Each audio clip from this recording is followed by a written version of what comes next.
stage is yours. Thank you.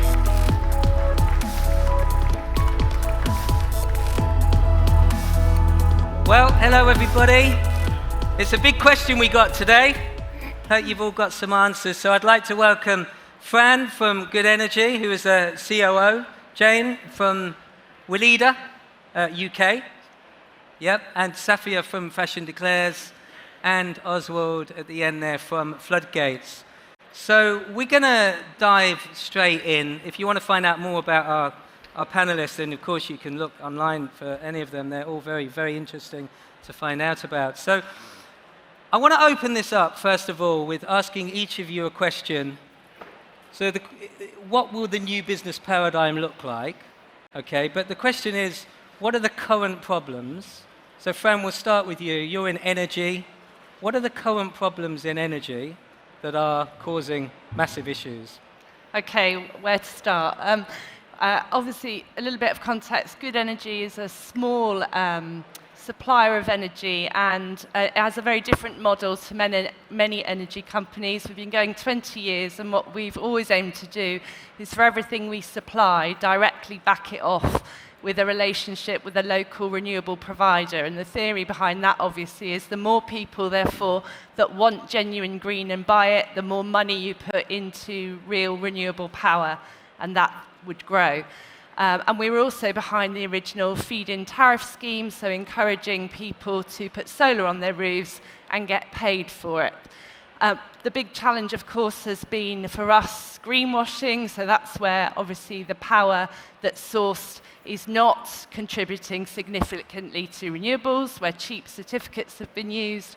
And that's been pretty tough, and I think a bit of a consumer scandal from a climate change perspective, because people have genuinely believed they've been buying power for the right reasons when perhaps they haven't been. So that's one issue. The other issue we heard about, of course, which has stymied everyone, is the lack of political vision around what is required to get to net zero and the stop-start nature of energy strategy and infrastructure. So. Great, thank you very much. Jayn? So you're in the health and well-being. Would that be kind of the correct sector? Yeah. Yep. We're a pharmaceutical company, so Weleda or Weleda if you're Swiss or German, which is where we're based. That's how you pronounce it. We've been going for over 100 years. And I think if I were to say the answer has to be a new business paradigm is a totally regenerative business model. And that's something we've been trying to follow. I'm not saying we're brilliant at it, but that's really thinking about all of the business processes, all of the value chain, and looking at it in a completely different way. So, number one, we were founded by a philosopher, not by a business person who wanted to make lots of money. Secondly, that we farm regeneratively. We farm over 250 square kilometers, and we work with over 50 farming projects around the world. And the basis is that if we can work in harmony with nature and the human being, and we can really put focus on quality, then we can make really great products that actually do more good than harm. So they're the good things that you're doing. What are the problems in the industry? Where do we begin? Well, let's pull some out. So I listened to a really good talk earlier on the stage that way, talking about the problem that we have is convenience. And we've just made, particularly in consumer goods, we've made everything so convenient.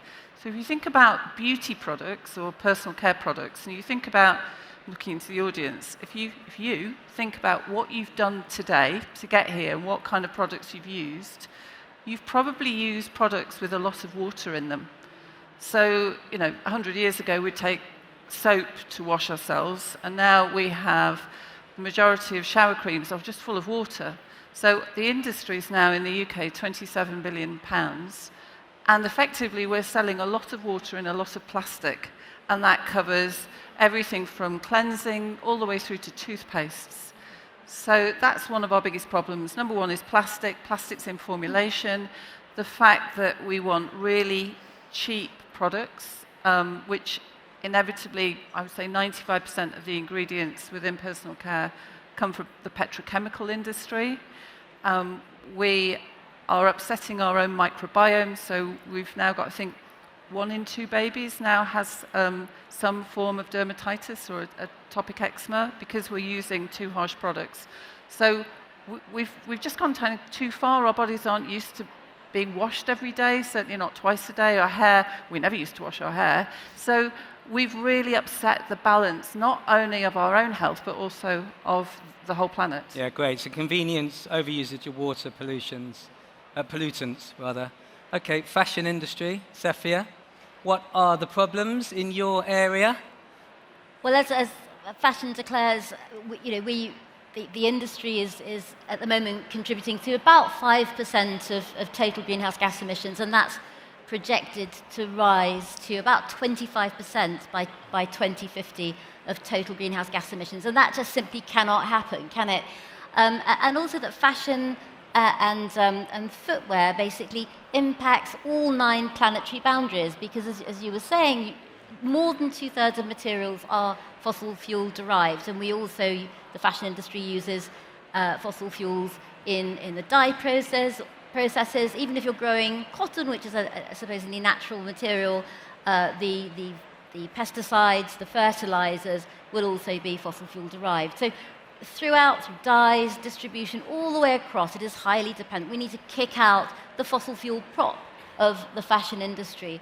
And I think the third very big issue is around this narrative that promotes overconsumption, which promotes and justifies overproduction, built on modern-day slavery and acute exploitation of brown and black farmers and factory garment workers within those supply chains. So we have a colossal calamity of problems, actually, which isn't at all personified by the beauty and the luxury and the exclusivity that we put behind the gloss of the fashion industry.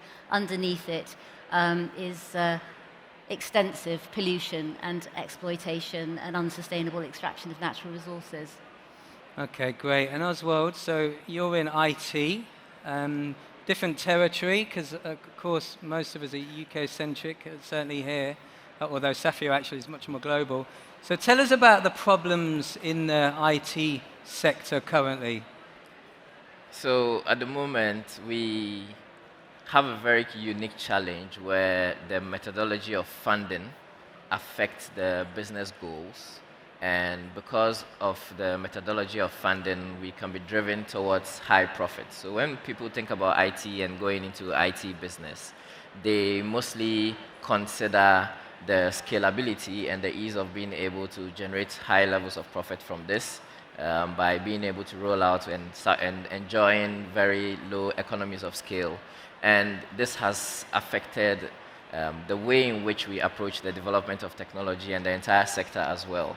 And so you can see if there are certain situations where you might want to achieve communal goals, but because the ownership is centered around certain small parties, then their interests are paramount rather than communal goals. So this challenge, in addition to the issues of data protection, data privacy, have become major issues that we are dealing with today, considering data protection as a human right and considering data as an asset, and then the management, the storage, and the collection of such data and its impact on our lives and its impact on the environment are really big topics today. And considering how we are collectively as an industry looking to solve it, we have great debates that have not yet been resolved yet. Just picking up on that point, thank you for that. So you're predominantly based in Africa, which is obviously a huge continent, vast amount of people. How far behind the West would you say IT infrastructure systems usage is? Or is it pretty much caught up and leapfrogged because everybody has mobile phones and technology? Just for me to get perspective. So this is a very interesting way to look at it. The West has what we call legacy systems. These are systems that are built on old technology and mostly follow the old way of doing things. But with our IT technology in Africa at the moment, it's mostly advanced technology and new technology that is used because we just developed them a few years ago. And so you have a lot of systems that are based on biometrics and facial technology that don't have to go through all the processes that you need to go through on paper. I know a lot of technology startups in Africa that are building technology and systems in a way that is far more advanced than the way in which it's done in the West, for example. And so it depends on where you look. When you look at government infrastructure, for example, data processing systems for government services, and then you compare that to the government services in Africa, you realize that the West is ahead, but Africa will be catching up. But when you look at things like financial services and digital technology infrastructure, especially for banking and insurance and other things, you can find that Africa is quite advanced in that regard as well, because we have a technology called mobile money, which basically ties your phone number to a wallet, which is sort of a mobile bank account. And all you need to register is just your national ID number and then your phone number and your name. And then you have a wallet that you can load with money, and you can just go across the street. You don't need to go to a bank to withdraw cash. You can go across the street to load that wallet and to transfer that money wherever you need to use it. And this accounts for a larger volume of transactions than even the legacy banking systems that we have and banking transactions we have. Right. Thank you. Just to give some perspective. Fran, let's look at some of the things that GoodEnergy. I mean, GoodEnergy have been around a long time, 23 years, doing amazing, positive things. What are some of the game-changing initiatives that you have championed and are still continuing to do that you would consider to be what we are describing as new paradigm? And what I mean by new paradigm is business that is going to be inclusive, not raping and pillaging our planet, including nature in decision-making, stakeholders, etc., etc. So I'm looking at, we all know this current system is driving us potentially to mass extinction, right? So there has to be a new paradigm. So what are some of the positive things that you have done and are continuing to do? Thank you. So yeah, I referred to it earlier.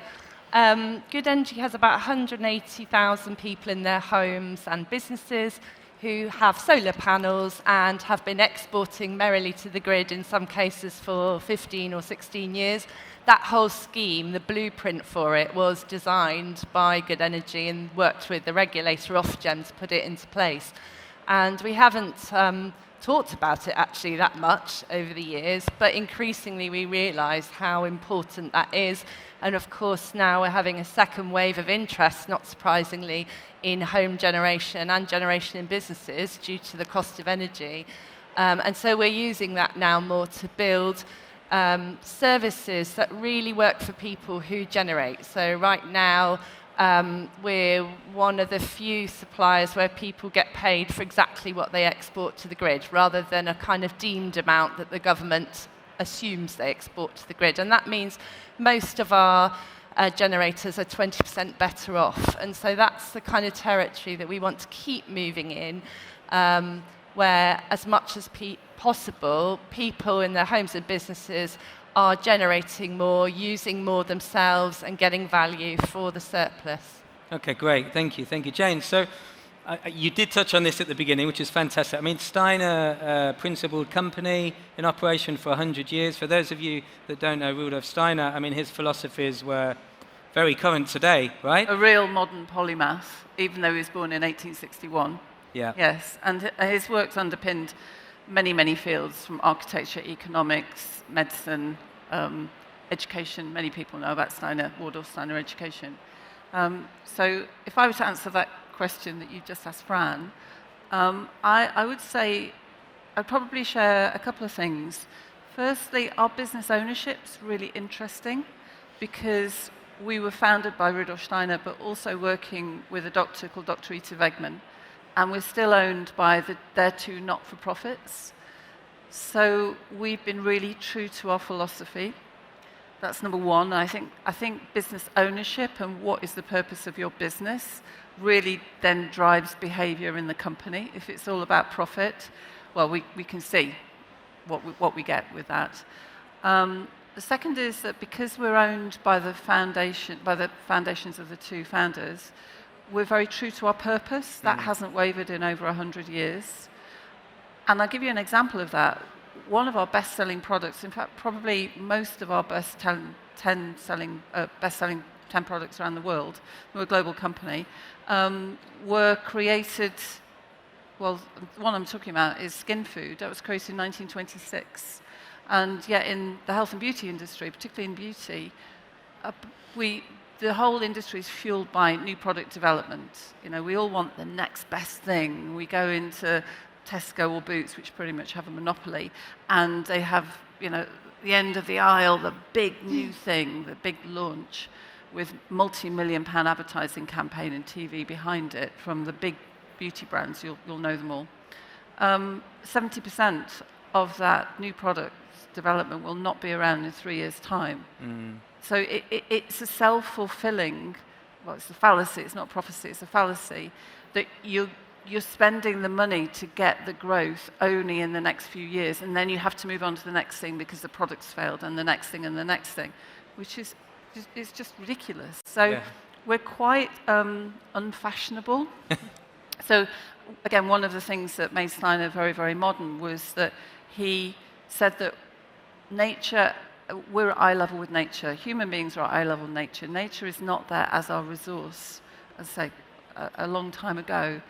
So that's the green thread, if you like, that runs through our business. And then in terms of regenerative farming, I'll just give you one quick example. And it's a real-life example because it was I visited our lavender production in Moldova. I didn't know very much about it when I went. I went to learn more. What I actually discovered was that we were buying a lot of lavender and we wanted to do some good. Moldova used to be a massive market for lavender, the farmers there, until they came out of the Soviet Union bloc. And then they went into subsistence farming. So we worked with the German government and the World Bank, and we put our own money in, and we're now supporting 2 villages. And we went and supported them and taught them how to farm regeneratively. We have a nursery there for growing plants, and we grow about, I think it's about 500,000 lavender plants a year, which are then given away free to other farmers. And we set up long-term contracts, because if you're interested in economics, have a look at Steiner's work in economics. He said that in the supply chain, you can't have a winner and a loser. Because if you have a winner and a loser, it's not going to be sustainable.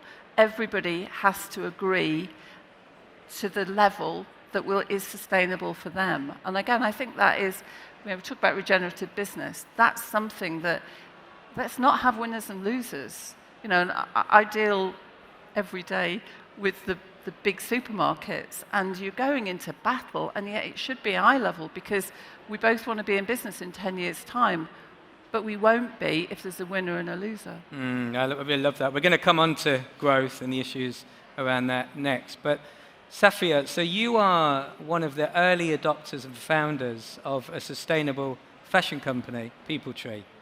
You know, so you were a real pioneer in that movement. Sustainable fashion now is to a penny. You get something sustainable in Primark, probably. Shouldn't be. No, I'm coming well, to I mean, that. it should. Yeah, well, yeah. But, anyway. but Yes, so, should be so mainstream. what are the amazing things that you're seeing happen in the industry? Because now you're a figurehead for the industry rather than a business owner. What are some of the things that you're seeing that you've been involved in or you're seeing happening that are changing the game in fashion? Well, I think that people who have been in sustainable fashion for a long time have been incredibly frustrated by the lack of speed, of legislation and regulation in the space. You know, that voluntary measures, codes of conduct, etc., simply don't work. You know, we're producing at a faster rate than ever before. So fashion declares, like music declares, business declares, many of the declares networks that kind of came out with the school strikes, Extinction Rebellion, you know, business people that said, look, you know, we're really, really worried about the speed of climate action, about the need to rethink what a just transition looked like, came together behind Fashion Declares to say we want to promote best practice, regenerative practice under 5 pillars, and they were, the courage to speak out about the climate emergency, because it's difficult. We've Brexited, we had COVID before. To say to your CFO or to say to the senior management team, the merchandiser, well, actually, I want to use a low-impact fibre, for example, is really tricky. The second one was about rapid decarbonisation, moving towards regenerative agriculture, so the environmental piece or the nature piece. The third was about paying living wages and social justice. The lack of 50% of people in Bangladesh don't even earn a minimum wage, let alone a living wage. The living wage is now set to be £200 a month, and yet most people, the official wage is only £100 a month, and actually more than 50% earn less than that. Okay? So, and then looking at how transparency and accountability can facilitate that, and the fifth was about sharing that best practice. So we've put together the Regenerative Fashion Conference, which runs just before London Fashion Week, Regenerative Fashion Day. We have lots of experts working to those 5 topics, sharing best practice, so really highly collaborative, because whether you're a small brand or you're a luxury brand that is spending, as you say, a lot of money on actually advertising when they could be spending money on innovation and actually making the stuff happen at the grassroots, it's shocking. And we've just launched a carbon literacy certified course, which is for fashion and the retail industry. So we're just trying in our small way to create this sharing of best practices, collaboration of best practice. So taking that into the industry and getting them to understand. Well, yes, that whether you're a buyer or a merchandiser, a designer, you work in finance, logistics, we believe that everyone has a role to play. Not just people that work in the sustainability department. This is systemic change that needs to happen. So we can't just rely on part of an organisation to have what, frankly, is just, an 8-year-old's awareness about, the facts of the emergency that we're in. We have to have that shared awareness and education, but also those shared tools and confidence and courage to be able to then go and implement that in our organisations. Yeah, nice. So that's what the fashion industry has come together to produce. Great, thank you. And Oswald, so you're in a continent that is, as we've talked about, potentially leapfrogging some of the issues that we've got. What are you doing? How are you encouraging your stakeholders and your clients and your customers to do things differently in the world of tech? Because tech seems to pretty much run the world now, doesn't it? Yes, it does. And from Africa, we have to do 2 things. In the West, you have to look at how to transform your existing systems to more sustainable ones, to more inclusive ones, and to systems that are overall better for humanity. In Africa, we have to first think about how to build the systems in the first place, and then now make sure that we are building them in line with the global conversations around inclusion and sustainability and all of that. So we have to look at the development from scratch, from ground up, and then keep up with the conversation on the global level to make sure that we are aligned in terms of global goals. For us at Floodgates, we basically play the role of an advocate while playing the role of a developer, a practitioner.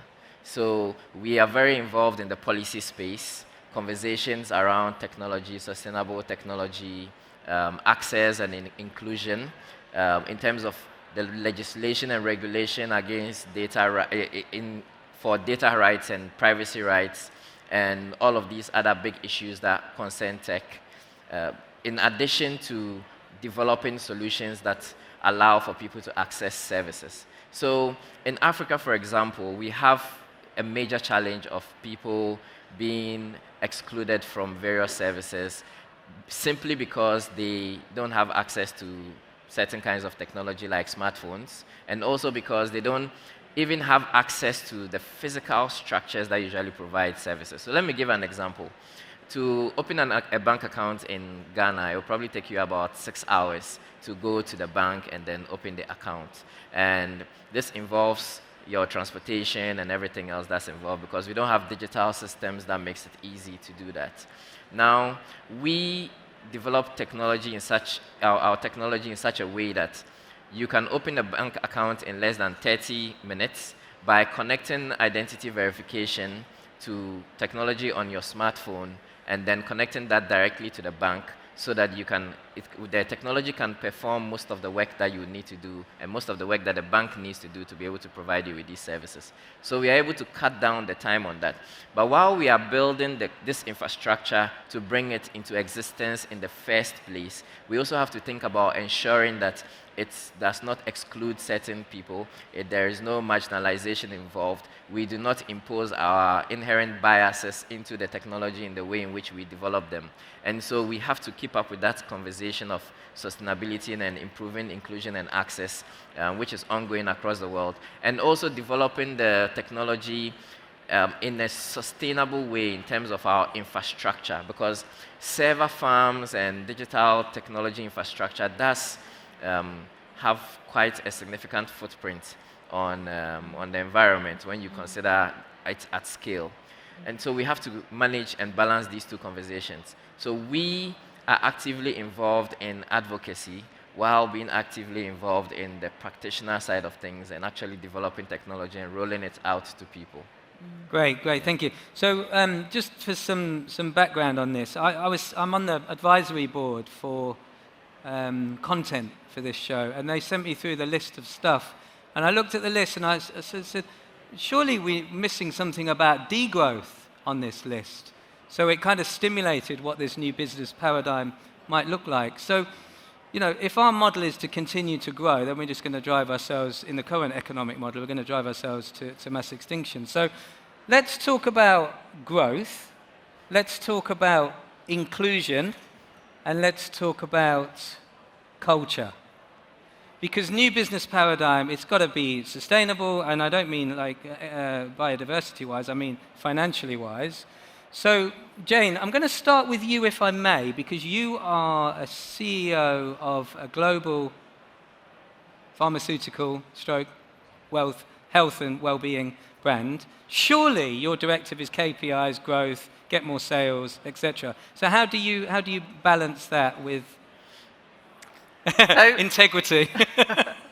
So actually we have a new CEO. I'm country manager for the UK and Ireland. Okay. Which is kind of the same thing. Yep. I have the microcosm. It's kind of like saying, can you have it all?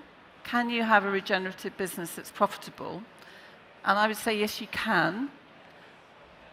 You have to do things differently, though. And I think one of the big problems that we have is that regenerative business isn't taught on MBAs. It's not taught in business schools. It's all about economics. CEOs in general, the only thing they want to talk to you about is EBITDA, so how much money are you making? So yesterday was really interesting because we do have a new CEO. And we had half a day, the whole company, 2,500 people around the world, we do it every 2 months. We had half a day learning about our culture and learning about our purpose. And the title of the program this year is about profitability and growth through purpose. So it's connecting everybody back to purpose. And in most companies, you'll find sustainability is seen as a marketing tool, and pretty much it's now going to be going to finance. It's going to become a bean counting tool. Whereas sustainability or regenerative, as I prefer to talk about, should really sit with the CEO. It actually should sit with the board. It should sit with the shareholders. It should sit with it has to come from the top. It can't be seen as a function that's just kind of over there to make us look a little bit better. The world of greenwashing sits in marketing. And I can say that because I'm a marketeer. So for me, the key things are you can have growth, you can have fair growth, because how much is enough? Do we have winners and losers in our system? Are our farmers paid a good wage? Have we set the price for what they're growing 10 years out? There's some great talks in here today, particularly with Chris Skidmore on the stage just before we came on, and he said, or that the general consensus is, businesses need 15 years of stability. They need to know what the policy is. Yeah. So that's just the same for us. So with our suppliers, we need to talk to them about long-term supplier partnerships. So one of the key rules we have at Weleda is you don't do anything that wouldn't be considered long-term sustainable in business. So, you know, don't buy business just to help your EBITDA for the year. Because if you're going to look back in 10 years' time and say that was a bad piece of business, we don't do it. We'd sooner not have the growth. So I do think you can have growth. I do think you can have it all. But you have to change the paradigm in which you're working.